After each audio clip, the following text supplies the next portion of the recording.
ലോകേഷ് വിജയ് കൂട്ടുകെട്ടിലൊരുങ്ങുന്ന ലിയോയിൽ നിന്ന് തൃഷയെ ഒഴിവാക്കിയതായുള്ള വാർത്തകളാണിപ്പോൾ ഗോസിപ്പ് കോളങ്ങളിൽ നിറയുന്നത്.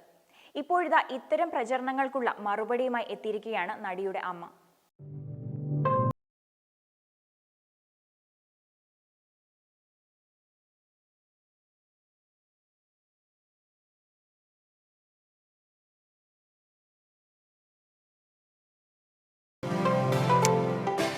തൃഷ ഇപ്പോഴും കാശ്മീരിൽ ലിയോയുടെ ചിത്രീകരണത്തിലാണെന്നാണ് അമ്മ ഉമാ കൃഷ്ണൻ തമിഴ് ടെലിവിഷൻ ചാനലിനോട് പറഞ്ഞത്.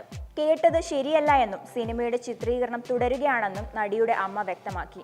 കാശ്മീരിൽ ചിത്രത്തിന്റെ 2ാം ഷെഡ്യൂൾ പുരോഗമിക്കവേ നടി ചെന്നൈ വിമാനത്താവളത്തിൽ മടങ്ങിയെത്തിയെന്ന തരത്തിലുള്ള ചിത്രങ്ങൾ വൈറലായിരുന്നു. ഇതിന് പിന്നാലെയാണ് അഭ്യൂഹങ്ങൾ പ്രചരിച്ചത്. തൃഷയെ ചിത്രത്തിൽ നിന്ന് ഒഴിവാക്കിയെന്നതായിരുന്നു പ്രധാന പ്രചാരണം. കാശ്മീരിലെ കാലാവസ്ഥ കാരണം ലിയോയുടെ സെറ്റിൽ വെച്ച് കടുത്ത പനി ബാധിച്ചെന്നും അതുകൊണ്ടാണ് തൃഷ തിരിച്ച് നാട്ടിലെത്തിയതെന്നും റിപ്പോർട്ടുണ്ടായിരുന്നു. എന്നാൽ ഇപ്പോൾ താൻ കാശ്മീരിലാണെന്ന് സ്ഥിരീകരിക്കുന്ന ഇൻസ്റ്റഗ്രാം സ്റ്റോറി തൃഷ പങ്കുവച്ചിട്ടുണ്ട്. വിക്രം സിനിമയ്ക്ക് ശേഷം ലോകേഷ് കനകരാജ് സംവിധാനം ചെയ്യുന്ന ചിത്രമാണ് ലിയോ. സഞ്ജയ് ദത്താണ് ലിയോയിലെ വില്ലൻ. 14 വർഷങ്ങൾക്ക് ശേഷം വിജയും തൃഷയും ഒരുമിക്കുന്നു എന്ന പ്രത്യേകതയും ഈ ചിത്രത്തിനുണ്ട്. അർജുൻ, മൻസൂർ അലിഖാൻ, ഗൗതം വാസുദേവ് മേനോൻ, പ്രിയ ആനന്ദ് എന്നിവരും ചിത്രത്തിൽ മുഖ്യ കഥാപാത്രങ്ങളെ അവതരിപ്പിക്കുന്നു. Entertainment desk, you talk.